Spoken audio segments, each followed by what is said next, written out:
Hey there, my friend. I'm so glad you pressed play today. Welcome back to another episode of the English Pod community, where we don't just study English, we live it. Today, I want to talk about something incredibly personal and incredibly powerful. Let me ask you, has this ever happened to you? You're having a conversation in English, someone says something, and your brain immediately tries to translate it, word by word, into your language. You pause. You search for the English version.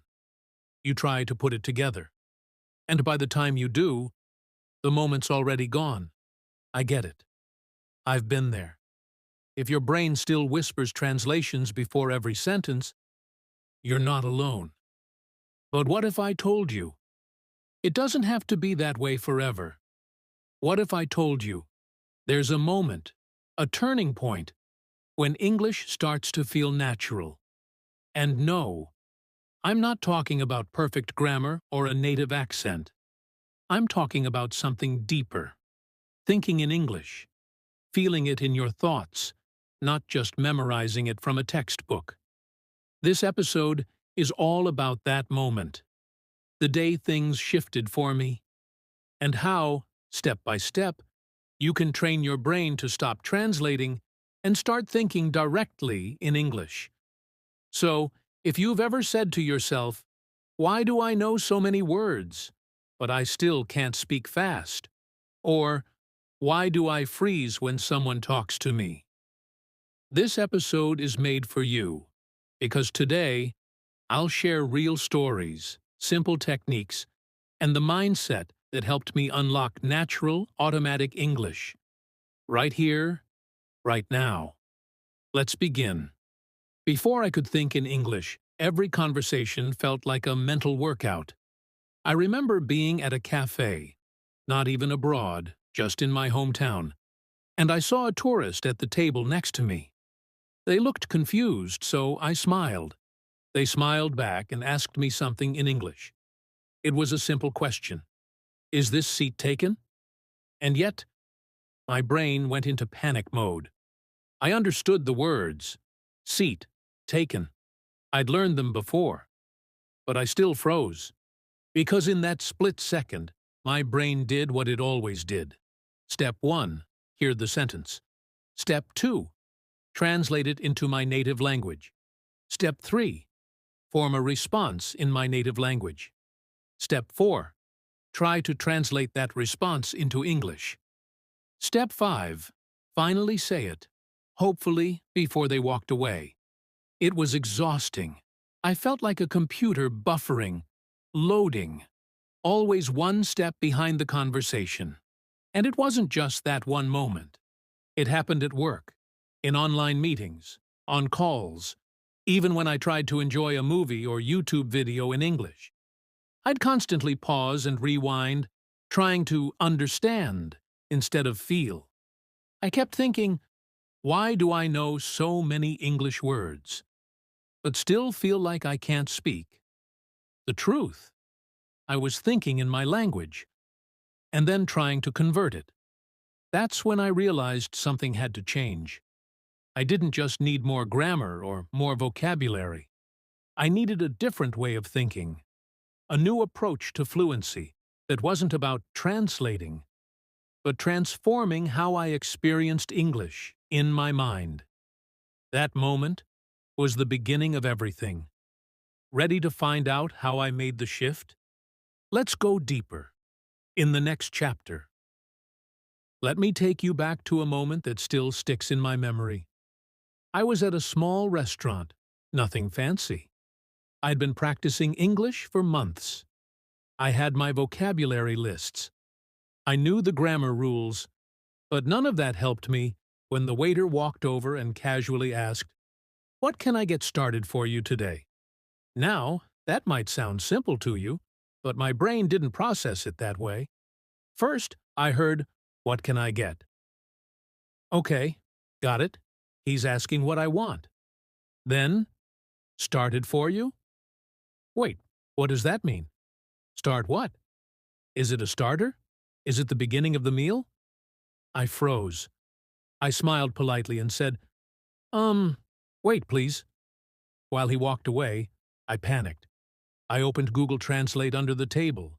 I tried to type in the whole sentence he said, and by the time I figured it out, he was back, standing there, waiting. And that's when it hit me. This way of thinking wasn't working. I was treating English like a math problem. Translate every word, find the rule, then respond. But conversations aren't like textbooks. They move fast, they're emotional, and they're full of phrases you can't just figure out word by word. Let's take that phrase again. What can I get started for you? It's just another way to say, what would you like to order? But it sounds so different from the textbook version, right? That's where so many learners, including me, get stuck. We learn the words, but not the rhythm. We memorize grammar, but not the flow. And so, we pause, translate, panic, miss the moment. And that's frustrating. Not because you're bad at English, but because no one taught you how to think in it. It's like trying to dance while reading the steps from a book. You'll always be a beat behind. But here's the good news. This kind of thinking? It's just a habit. And habits can be changed. In the next chapter, I'll tell you about the moment I realized this and how I stopped thinking word by word and started thinking in ideas. Let's keep going. I remember the exact moment I said to myself, enough. This has to change. It wasn't a dramatic scene, no big mistake, no angry teacher or embarrassing moment. It was actually something small, but powerful. I was on a train. It was early morning, and I had just moved to a new city. I had my headphones in, listening to an English podcast like I always did. But something was different that day. The host asked a simple question. So, what would you do if you had no fear? And just like that, my brain froze. I knew all the words. What? Would. You. Do. I could have written a perfect grammar explanation if I had a notebook. But I wasn't thinking in English. I was translating each word into my native language, then trying to piece it back together in English. And by the time I understood the sentence, the host was already 2 minutes ahead in the conversation. That's when it hit me. I wasn't living in English. I was studying it, like it was something far away, something separate from me. And it felt exhausting.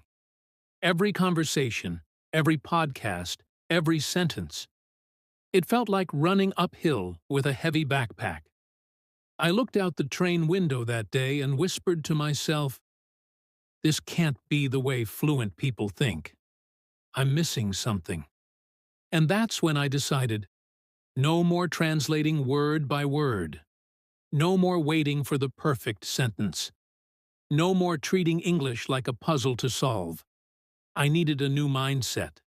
I needed to stop chasing fluency like a test and start thinking in English like it was already mine. That day, on a quiet train ride, with a cup of coffee and a tired heart, was the turning point. I didn't have a plan yet, but I knew one thing. The way I was learning had to change. And the change started with how I thought, not how I studied. It was a normal day, nothing special. I was standing in the kitchen making tea, just boiling water, watching the steam rise, spoon in one hand, phone in the other, and suddenly it happened. I looked at the kettle and thought, it's almost done. But here's the thing. I didn't translate it. I didn't think in my language first. The phrase just appeared in English. Fast, natural, quiet. It's almost done. And I froze. I actually paused with the spoon in midair, staring at nothing. Because for the first time in my entire journey, I had thought in English, without effort, without planning, without pressure. It felt strange, but in the best possible way. My brain hadn't asked for permission. It didn't say, Let's translate this sentence step by step. It just thought in English, like English was becoming a part of me, not something I had to force. And you know what? That tiny moment felt huge. It wasn't a perfect sentence. It wasn't a speech or a podcast or a big achievement. But it was real, natural, mine. That's when I realized fluency doesn't show up with a certificate or a test score. It shows up in small, private moments. When you're not trying to impress anyone. When you're just living. Thinking in English isn't loud. It's not dramatic. It's a soft whisper in your mind that says, "You've got this." And once you hear it, you can't unhear it. That thought, "It's almost done," was the beginning of a new chapter in my learning journey. A chapter where I wasn't translating anymore. I was finally thinking in the language I had spent so long trying to learn. And from that moment on, I knew something inside me had shifted. Let's talk about something powerful, something invisible, but deeply important. Thinking in English. Now, I know what you might be wondering. Why does it matter so much? Isn't speaking or listening enough? I used to ask the same thing. I thought if I could answer a question or understand a movie, I was making progress. But then I realized something. Fluency doesn't begin with speaking. It begins with thinking. Because the truth is, what you think, you say. Your thoughts shape your words, your sentences, your tone. If you're still thinking in your native language and translating every word, you'll always feel a step behind.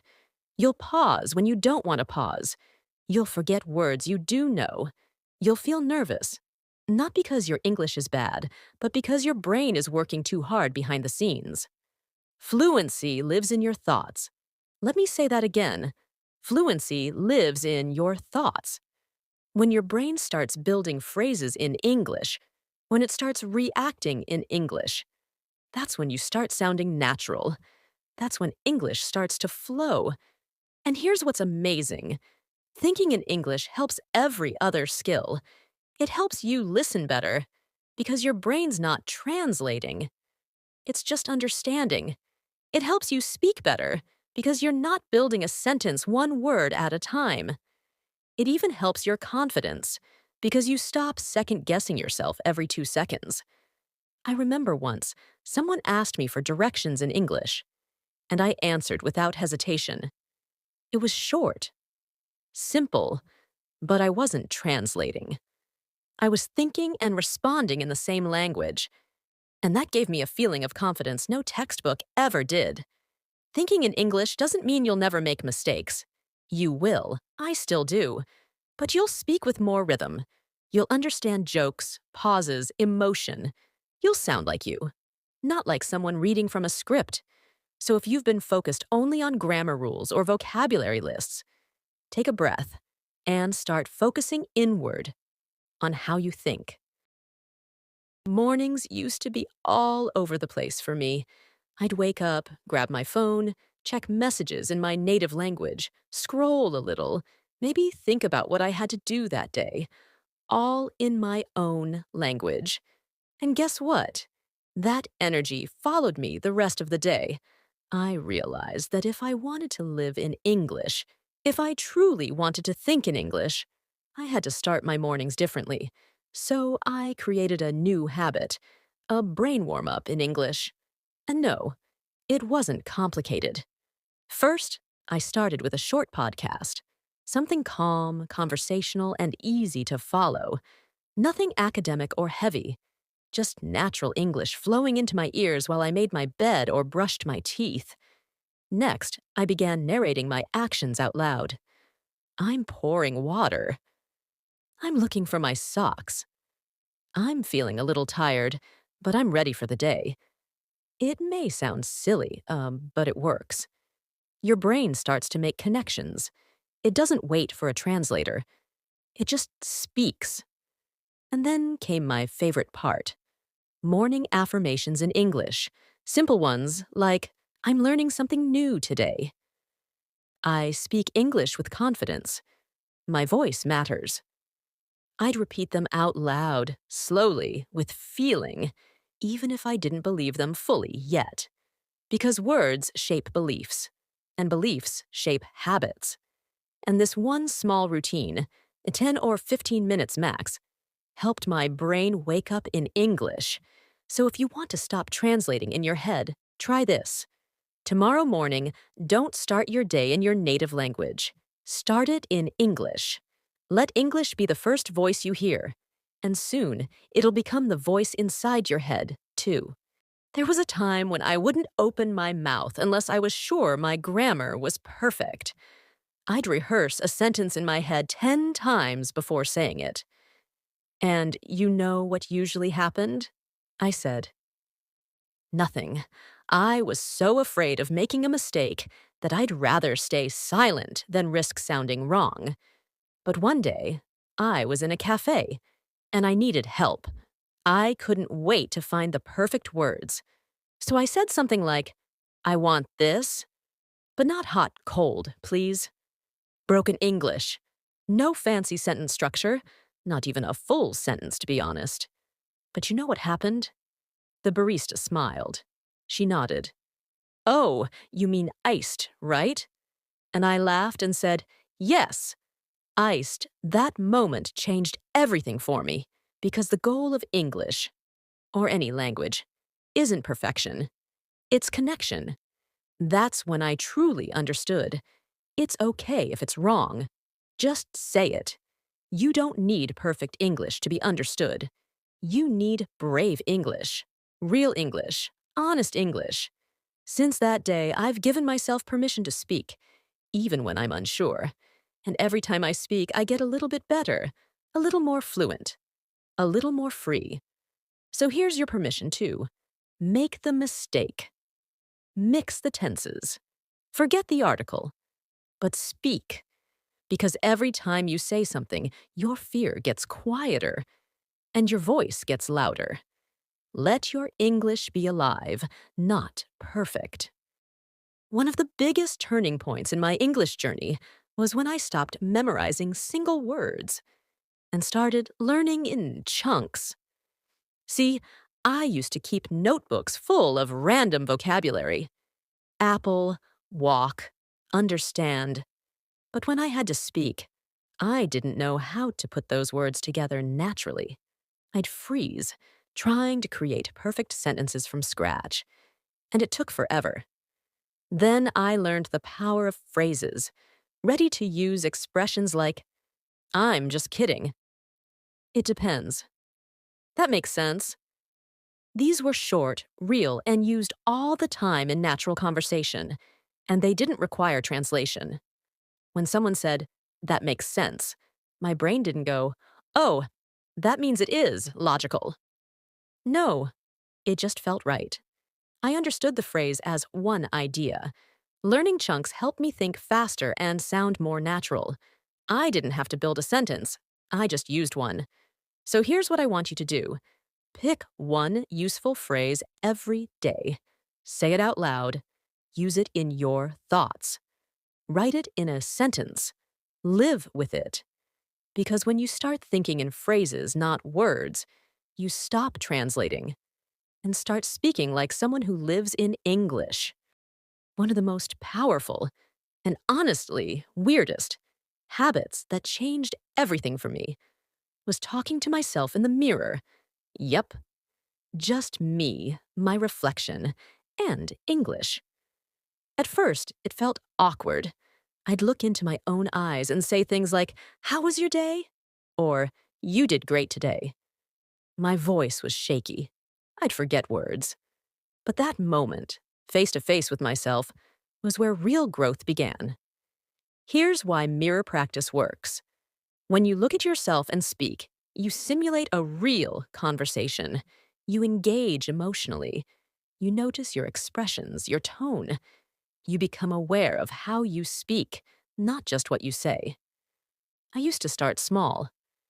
I'm going to make coffee. I'm a little tired, but I'll study anyway. I'm proud of my progress. And over time, I added emotion.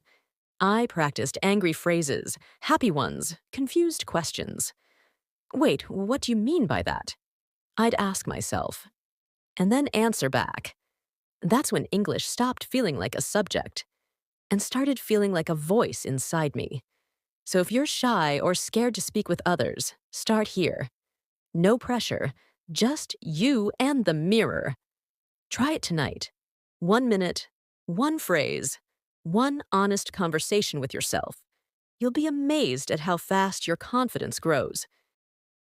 One of the biggest changes in my journey came when I stopped treating English like homework and started treating it like background music. Seriously, I let English into my ears all day long. No pressure, no textbook, just presence. Whether I was brushing my teeth, cooking, cleaning, walking outside, or even just lying down, I had English playing in the background. Podcasts, YouTube interviews, movie scenes, English audiobooks, sometimes even relaxing English sleep stories.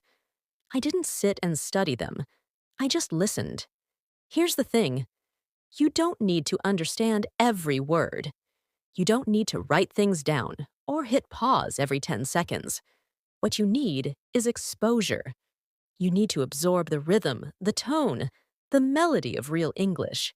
Because when you hear native speakers talking over and over, your brain starts to copy the flow. You start to feel where sentences rise and fall. You start to predict the next phrase.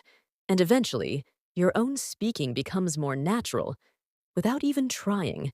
I called it my English shower. Just like water flows over your body, English flows through your brain. And over time, it soaks in.